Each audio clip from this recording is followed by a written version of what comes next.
इस खबर के प्रायोजक हैं Lohianagar mount Carmel high school, Gyansthali high school और LMC कम्युनिकेशन।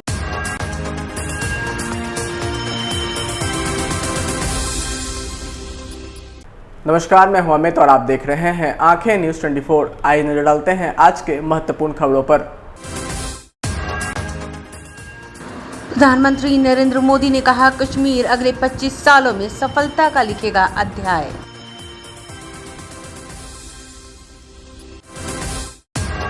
मुख्यमंत्री नीतीश कुमार ने कहा, पटना म्यूजियम और बिहार म्यूजियम को आपस में जोड़ा जाएगा, पर्यटकों को होगी सहूलियत।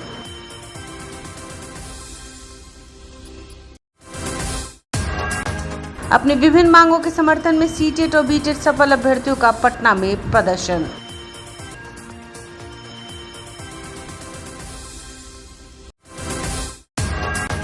मुख्यमंत्री तारकिशोर प्रसाद ने कहा, पिछले वित्तीय वर्ष में राज्य के वाणिज्यिक कर संग्रह में हुई वृद्धि।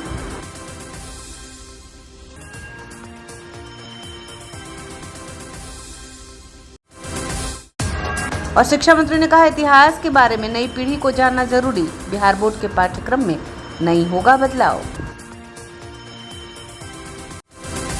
अब खबरें विस्तार से। ये बहुत ही गर्व की बात है कि जब लोकतंत्र जम्मू कश्मीर में ग्रास रूट तक पहुंचा है, तब यहां से मैं देश भर की पंचायतों से संवाद कर रहा हूं। प्रधानमंत्री नरेंद्र मोदी ने कहा, हमारा लक्ष्य जम्मू कश्मीर को साल के 12 महीने संपर्क मुहैया कराना है। वह दिन दूर नहीं जब कन्याकुमारी देवी एक ही सड़क से वैष्णो देवी से मिलेगी। उन्होंने कहा कि जब एक भारत श्रेष्ठ भारत के बारे में बात करता हूं तो हमारा ध्यान दूरियों को कम करने और संपर्क पर होता है। मोदी ने कहा, दुनिया फिर चाहे दिल की हो, भाषा की हो, रिवाज या संसाधन की हो, उन्हें खत्म करना आज हमारी सबसे बड़ी प्राथमिकता है। प्रधानमंत्री ने पंचायतों की देश की विकास में भूमिका पर जोर देते हुए कहा कि आज़ादी का यह अमृत काल भारत के लिए स्वर्ण काल होने जा रहा है। प्रधानमंत्री ने कहा, कश्मीर अगले 25 साल में सफलता का अध्याय लिखेगा जो भारतीय स्वतंत्रता का अमृत काल है। उन्होंने कहा, दूरियां चाहे दिलों की हो, भाषा व्यवहार की संसाधन की इन्हें दूर करना प्राथमिकता है। यह उद्गार प्रधानमंत्री ने पंचायती राज दिवस पर कश्मीर के पल्ली में रविवार को आयोजित कार्यक्रम में 500 किलोवाट के सौर ऊर्जा संयंत्र के उद्घाटन के अवसर पर व्यक्त किए।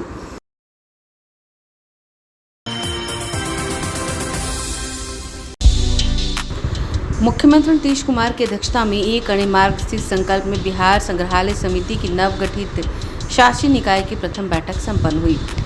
बिहार संग्रहालय के महानिदेशक श्री अंजनी कुमार सिंह ने प्रस्तुतिकरण के माध्यम से शासी निकाय के विभिन्न एजेंडों की विस्तार पूर्वक जानकारी दी। उन्होंने वित्तीय वर्ष 2020-21 के वार्षिक प्रतिवेदन में बिहार म्यूजियम से संबंधित प्रमुख बातें, संग्रहालय द्वारा आयोजित कार्यक्रम, प्रकाशन, दर्शकों के भ्रमण एवं वित्तीय लेखा से संबंधित जानकारी दी। बैठक में यह निर्णय लिया गया कि प्रत्येक वर्ष 7 अगस्त को बिहार म्यूजियम का स्थापना दिवस मनाया जाएगा। मुख्यमंत्री ने कहा कि स्थापना दिवस के दिन राज्य के बच्चियों को विशेष रूप से आमंत्रित कर संग्रहालय का भ्रमण कराएं।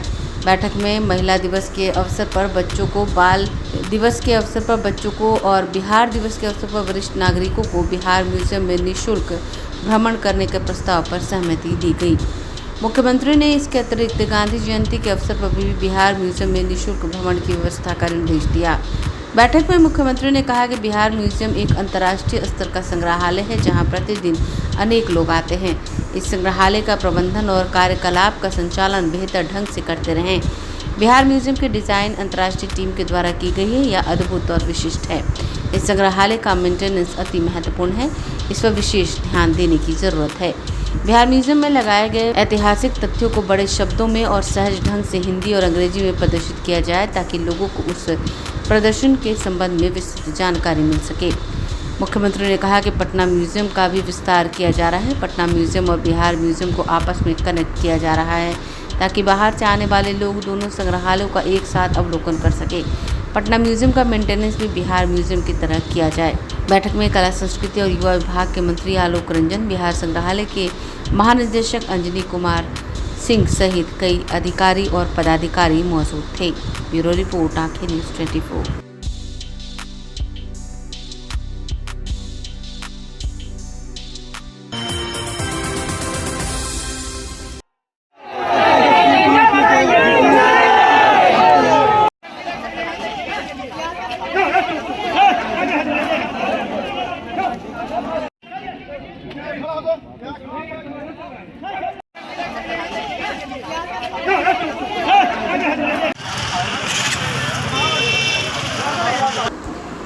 सीटेट और बीटेट सफल अभ्यर्थी ने अपनी विभिन्न मांगों के समर्थन में पटना में जमकर हंगामा और प्रदर्शन किया। प्राइमरी स्कूल में 7वें चरण के नियोजन की मांग को लेकर ये शिक्षा मंत्री का घेराव करने जा रहे थे। पुलिस ने शिक्षा मंत्री का घेराव करने जा रहे उत्तीर्ण अभ्यर्थियों को बीच रास्ते में रोक दिया। पुलिस और मजिस्ट्रेट ने मौके पर हल्का बल प्रयोग करते हुए प्रदर्शनकारियों को खदेड़ा।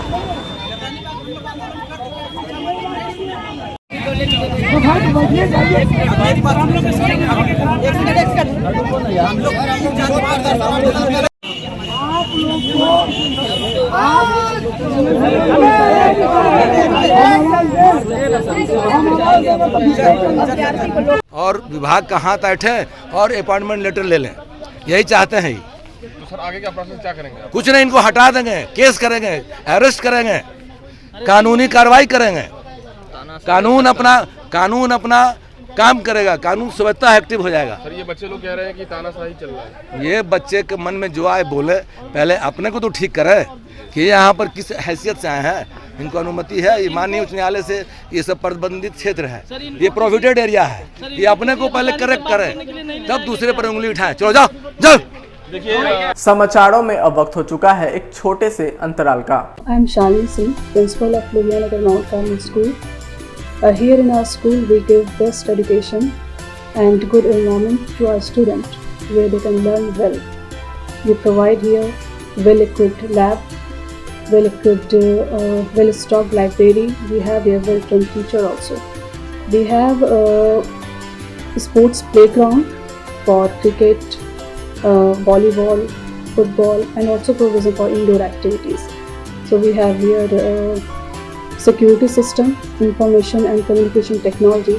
So we have all facilities here in our school where students feel comfortable and secure.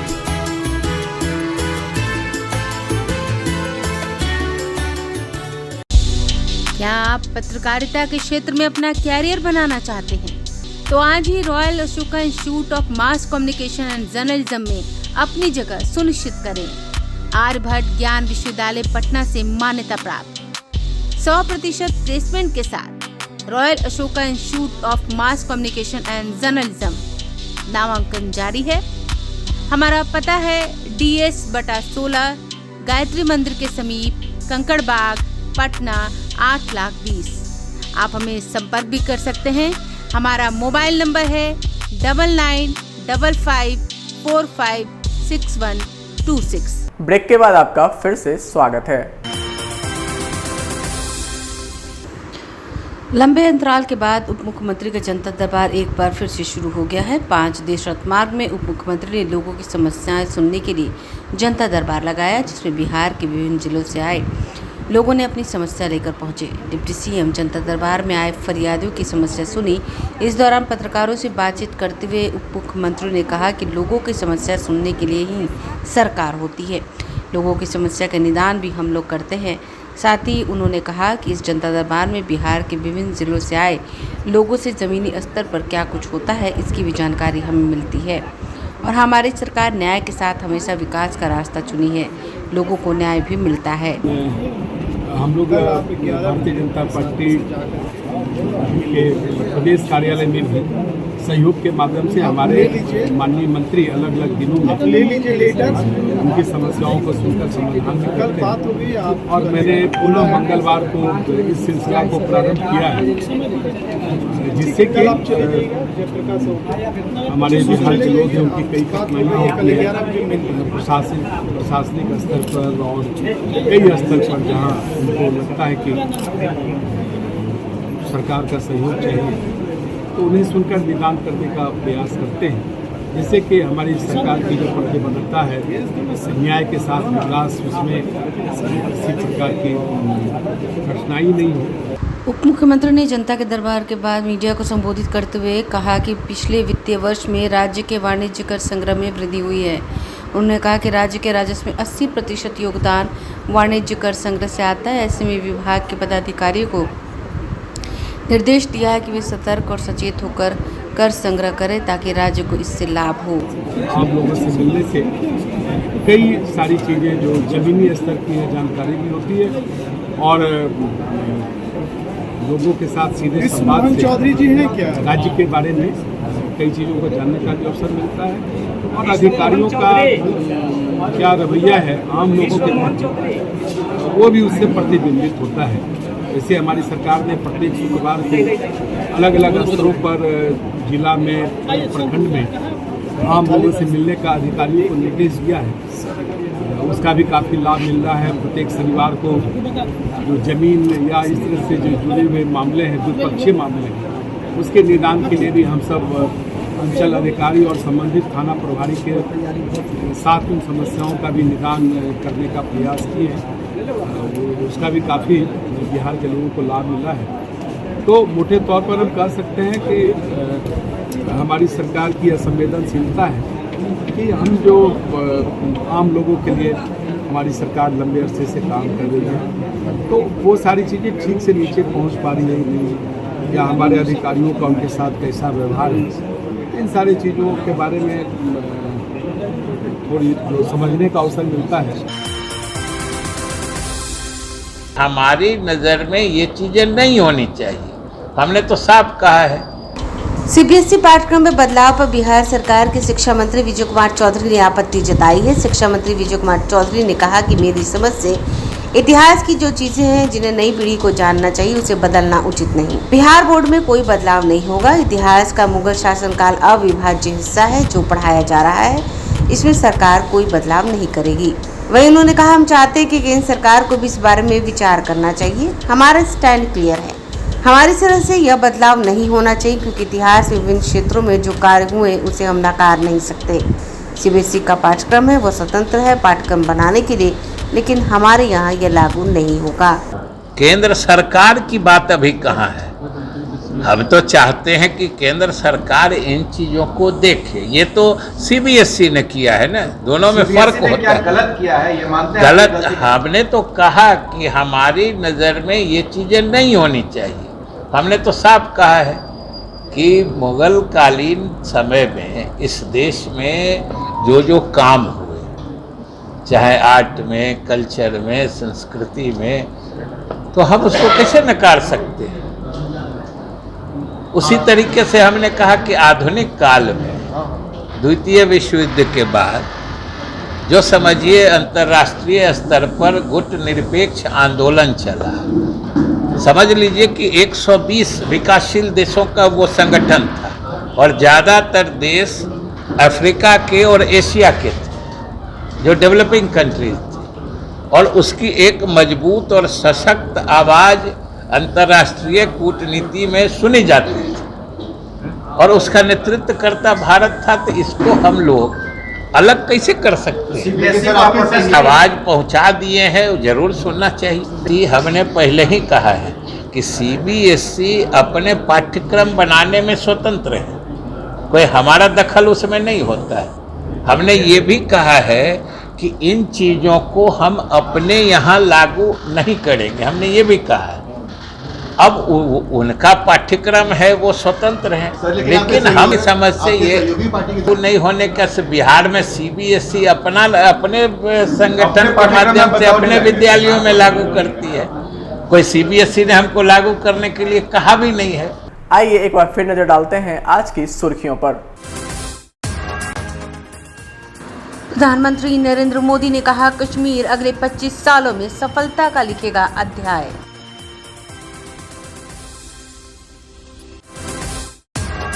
मुख्यमंत्री नीतीश कुमार ने कहा पटना म्यूजियम और बिहार म्यूजियम को आपस में जोड़ा जाएगा, पर्यटकों को होगी सहूलियत।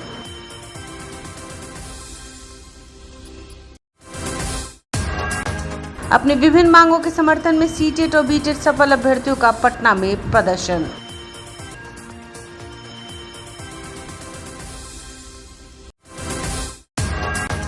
मुख्यमंत्री तारकिशोर प्रसाद ने कहा पिछले वित्तीय वर्ष में राज्य के वाणिज्य कर संग्रह में हुई वृद्धि।